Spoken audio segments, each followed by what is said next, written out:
नमस्कार, मैं श्रुति मिश्रा खबर संग्राम में आपका स्वागत है। एमपी के रीवा में कोरोना संक्रमण के बढ़ते मामलों को देखते हुए मुख्यमंत्री के आदेश पर बजाया गया सायरन।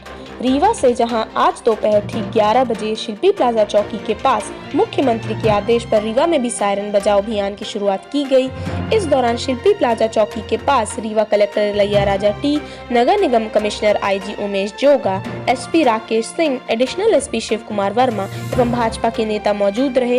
आपको बता दें कि कल मुख्यमंत्री ने पूरे मध्य प्रदेश में कोरोना संक्रमण के बढ़ते मामलों को देखते हुए सभी से आह्वान किया कि सभी लोग दोपहर में 11 बजे जो जहां है वहीं रहकर सायरन बजाएगा एवं सभी अधिकारियों को भी सूचित किया गया कि अपने अपने क्षेत्र में सायरन बजाओ अभियान का पालन करें। इस दौरान जिन्होंने मास्क नहीं लगाया था उनको रीवा कलेक्टर इलैया राजा टी ने मास्क भी वितरण किया और जनता को 2 गज की दूरी, मास्क है जरूरी का पालन भी करवाया।